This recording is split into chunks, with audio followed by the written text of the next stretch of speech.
My ministers will also proceed with the introduction of digital ID that will modernise how citizens interact with public services. My ministers will also proceed with the introduction of digital ID that will modernise how citizens interact with public services. Another place that India leads, but there's a lot more that all of you can be involved in driving forward, is this digital public infrastructure. You know, no country is more able to take government benefits and get them out efficiently and effectively to their citizens than India.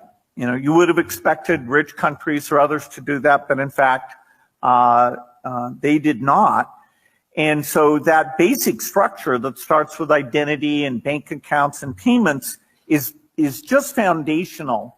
And as part of this visit, I'm now seeing how that foundation is being built out in agriculture with profiles of farmers to understand what they need and give them advice, built out with health records so that we can help people not only with infectious diseases, but the challenge that's coming in the future with the growth of the non-communicable diseases being a huge thing.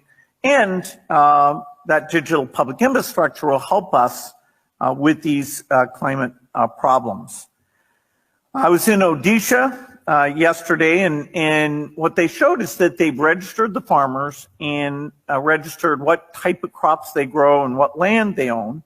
They literally have a control center. You know, when you walk in, you think, wow, this is agriculture, but, you know, you've got a command center and maps and people doing queries and sending out messages. And so that all starts, you know, with an Aadhaar identity, listing those farmers, getting the information, making sure. Our immigration system does need to be fair if we want to maintain that binding contract that our politics is built on.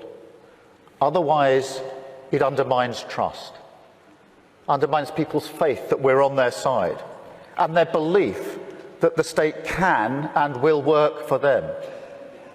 And that is why today I am announcing this government will make a new free-of-charge digital ID mandatory for the right to work by the end of this Parliament.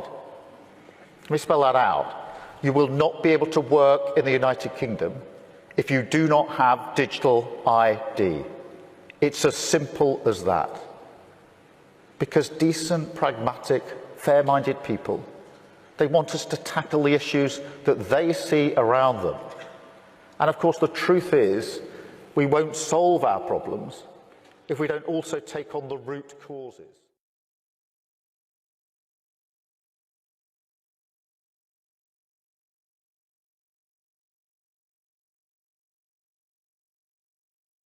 We're all well aware of the risks in handing our data to companies like Optus and Medibank, but what if you never had to reveal your address ever again? New South Wales is leading the way with a one-stop shop, allowing us to prove and protect our identity once and for all.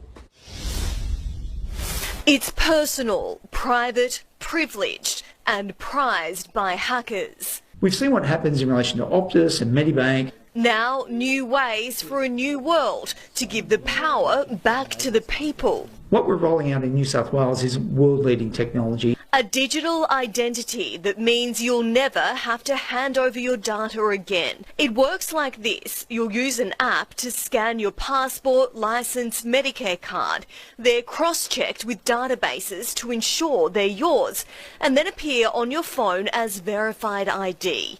You then have control over what you share and with whom, revealing only part or all of a document when required, meaning you'll be able to prove a valid licence without showing your address. All they need to know is that you are real and that you're authorised to drive. Or confirm you have Medicare while keeping your number unknown. Those numbers, as we've seen in the recent spate of attacks, will not be shared. The personal data is kept only on the personal device, never held by the government or a private company. When you decentralise and you put the information in the power of the individual, it's far safer. The technology will be optional for users, but not for companies and businesses, with the government set to make it illegal not to recognise the ID.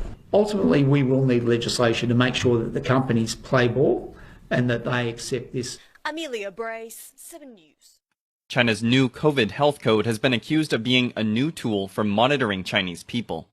On Thursday, November 10th, China released the 14th five-year plan for national health informatization to speed up the national health informatization construction. According to that plan, by 2025, China will have in place a National Health Information Platform Support and Guarantee System with unified authority and interconnection.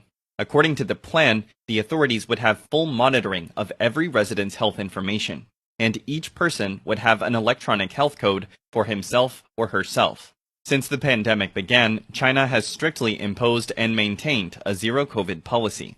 It is a measurement accused of limiting the movement and freedom of Chinese people using the electronic health code. Electronic health is often compared to an electronic shackle. With the latest announcement, Chinese netizens are worried they would have to wear such a shackle for another 3 years. There are 3 types of health codes: red, yellow, and green. Rules for health codes are different in each province or city. But Hangzhou City in Zhejiang province stated that red codes mean quarantine for 14 days, yellow codes mean quarantine for 7 days, and green codes mean no restriction. Some Chinese local governments use yellow or red codes to restrict people from traveling or force them into quarantine. Some places use yellow codes on a large scale to force people to take nucleic acid tests. Some places use red codes to control dissidents or rights activists. According to some analysts, China's zero-COVID policy is not to curb the pandemic, but to tighten social control. This is one of the negative sides of the health code. One video shows a scene on the street of Wuhan City on Thursday, November 10th.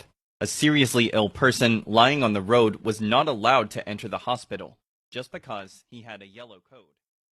So let's have a digital health certificate acknowledged by WHO if you have been vaccinated or tested properly, then you can move around.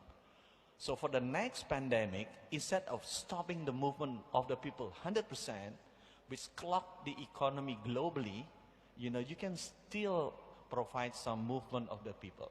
Indonesia has achieved, G20 country has agreed to have this digital certificate using WHO standard, and we will submit into the next World Health Assembly in Geneva as the revision to international health regulation. So hopefully for the next pandemic, we can still see some movement of the people, some movement of the goods, and movement of the economy.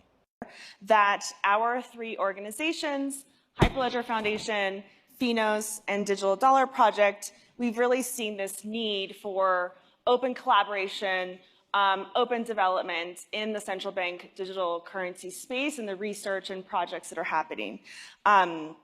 So for this reason, we're coming together to start an initiative, the Open Digital Currency Initiative, to promote open source collaboration and governance in the CBDC space. Our aim is to promote the open collaboration development of central bank digital currencies involving all kinds of stakeholders, not just central banks, but those who are helping central banks and anyone else who's involved in this space, so that we can develop really publicly shared resources and avoid duplicating efforts. From our perspective, we really think that most CBDCs are going to be quite similar. Months ago, we presented our vision for Europe's digital transformation by 2030. It is about where we want to go and who we want to be. Europe is a front runner here and can set standards at the global level. We want to offer to Europeans a new digital identity. An identity that ensures trust and protects users online. We are about to present our proposal. It will allow everyone to control their identity online and to interact with governments and businesses across the European Union. Nobody should be forced to give more data away than is necessary for the purpose at hand. Ladies and gentlemen, I wanted to mention these examples because they showcase our digital ambition. This is about who we want to be as Europeans. And to capture this better, we will formulate a set of digital principles, such as access for all to the internet. We then want to enshrine these principles in a solemn declaration by the European Parliament, the Council and the Commission. Europe's digital principles shall guide our actions and initiatives. I already mentioned digital identity. Another example is artificial intelligence.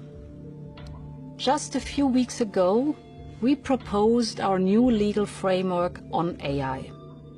It is the first such framework worldwide. It puts the individual at the center, and it will ensure that people's safety and fundamental rights are protected. AI is yet another example of our ambition. We embrace new technologies, but we stand by our values, by setting new standards for our single market and by inviting others around the globe to follow. We must ensure that the digital transformation of our democracies has a purpose and that no one is left behind. And I know that also the European Parliament is very engaged in promoting our values and principles in the digital space. So I am very pleased to see that our objectives are very much aligned. And even beyond, as we seek to set standards at the global level, we sense a lot of interest among our international partners. By 2030, we want, for example, 20 million IT specialists to be employed in the European Union. Second, infrastructures. By 2030, we want gigabit connectivity for all households and 5G in all cities and villages. Third, the digital transformation of businesses. By 2030, 3 out of 4 companies should use cloud, big data, and AI. And fourth, digital public services. By 2030, all EU citizens should have access to electronic health records.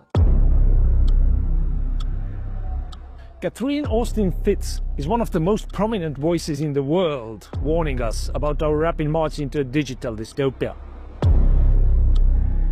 Catherine Austin Fitts, we know of digital IDs. To assert phenomenal surveillance and control of people. She is the former US Assistant Secretary of Housing, a Wall Street investment banker, and the founder of the Solari Report.